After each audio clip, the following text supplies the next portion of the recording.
दोस्तों, यह वीडियो रूस के एक ऐसे सनातनी समूह की झलक दिखाता है जो पूरी श्रद्धा और भक्ति के साथ हिंदू धर्म का पालन कर रहे हैं। शंख की ध्वनि, घंटियों की नाद और वैदिक मंत्रों के उच्चारण से वहां की धरती जैसे और भी पावन हो उठती है। यह देखकर आश्चर्य होता है कि इन भक्तों की मूल भाषा रूसी है, फिर भी वे संस्कृत मंत्रों के माध्यम से भगवान की पूजा अर्चना कर रहे हैं।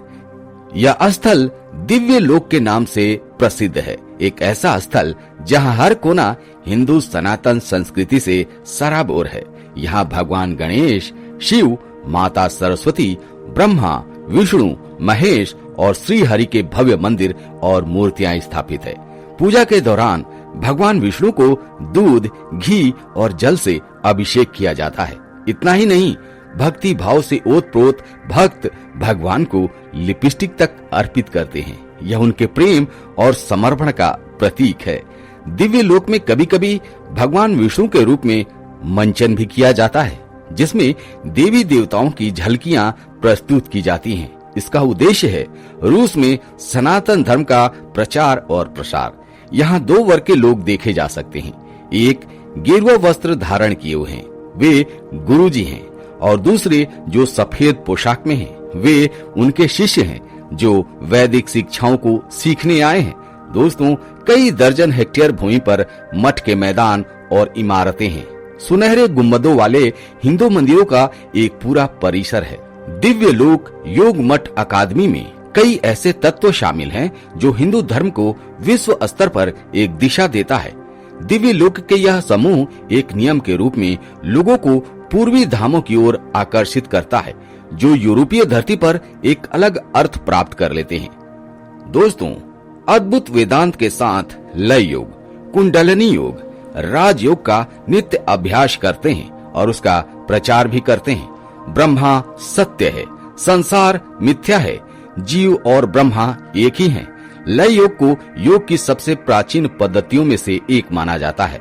मठ ने रूस में हिंदू धर्म के प्राचीन पवित्र ग्रंथ योग वशिष्ठ को प्रकाशित किया, जिसमें वैदिक परंपरा में ज्ञान योग अपने सच्चे सार का आत्मज्ञान है, जो जन्म और मृत्यु के चक्र को तोड़ सकता है। दिव्य लोक रूस में दुनिया के विभिन्न देशों के समुदायों के प्रतिनिधियों को इकट्ठा करते हैं, जो इन दिशाओं का पालन करते हैं। गुरु स्वयं प्रशिक्षण करते हैं और इसमें 12 वर्षों का समय लगता है। दिव्य लोक एक वैदिक हिंदू मठ था जो सन 2001 से निजनी निवागोरोड में स्थित था। इसकी स्थापना स्वामी विष्णु देवनंद गिरी जी ने की थी, जो एक रूसी व्यक्ति थे और हिंदू मठवाद के जूना अखाड़ा आदेश के महामंडलेश्वर के रूप में दीक्षित हुए थे। यह इतना लोकप्रिय था कि भारत से शिक्षक भी इसे देखने आते थे। लेकिन यह वास्तुकला का एक अनूठा उदाहरण भी था।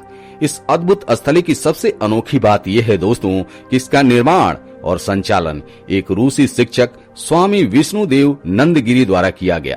दिव्य लोक वैदिक संस्कृति का एक केंद्र है, जिसका संस्कृत में अर्थ है अद्भुत भूमि। जी हाँ, उन्हें भारत के जूना अखाड़ा से महामंडलेश्वर की उपाधि मिली थी। दिव्य लोक केवल एक स्थान नहीं है, बल्कि एक वैदिक आंदोलन है। यहाँ अद्भुत वेदांत, लय योग, कुंडलिनी योग और राजयोग का नित्य अभ्यास होता है। यह वैदिक ग्रंथ योग विशिष्ट का रूसी भाषा में अनुवाद कर प्रकाशित किया गया। दिव्य लोक रूस के साथ साथ दुनिया भर के वैदिक अनुयायियों के लिए एक आस्था का केंद्र बन चुका है। दोस्तों, लेकिन फिर दुखद मोड़ आया। साल 2010 में जब दिव्य लोक अपनी ऊंचाइयों पर था, तब रूसी रूढ़ावादी चर्च के कुछ पंथ विरोधी कार्यकर्ताओं ने इसे निशाना बनाया। अगस्त 2016 में इसे जमींदोज कर दिया गया।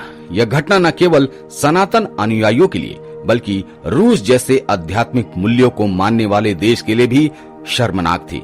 रूसी प्रशासन ने हिंदू मंदिरों को अनुमति नहीं दी, क्योंकि रूढ़िवादी चर्च किसी अन्य धर्म को पनपते नहीं देख सकता था। यही कारण था कि स्टॉर्म्स की अदालत ने सन 2001 में भगवत गीता पर धार्मिक अतिवाद का आरोप लगाकर प्रतिबंध लगाने की कोशिश कर रहा था। कहानी अभी बाकी है दोस्त।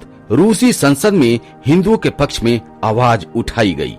कई रूसी नागरिक अब रूढ़िवादी चर्च की सच्चाई जान चुके हैं। वे समझते हैं कि सनातन धर्म केवल पूजा नहीं, बल्कि शांति, योग और आत्मज्ञान की ओर ले जाने वाला मार्ग है।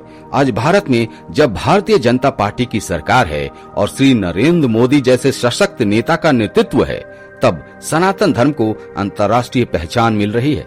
जब भी मोदी रूस जाते हैं, वहाँ सनातन की जय जयकार सुनाई देती है। लेकिन दोस्तों, अब सवाल यही उठता है कि क्या दिव्य लोक फिर से बन सकेगा? यह हम सबके समर्थन और संकल्प पर निर्भर करता है। क्या आप चाहते हैं कि दिव्य लोक का पुनर्निर्माण हो? क्या रूस की धरती पर फिर से शंखनाद गूंजे? तो कमेंट करके जरूर बताइए और अपना समर्थन दीजिए। दोस्तों, कैसी लगी आज की वीडियो कमेंट करके भी जरूर बताइएगा। फिलहाल आज की वीडियो में इतना ही। मिलते हैं आपसे अगले वीडियो में एक नए टॉपिक के साथ। तब तक के लिए जय हिंद, जय भारत, जय सनातन।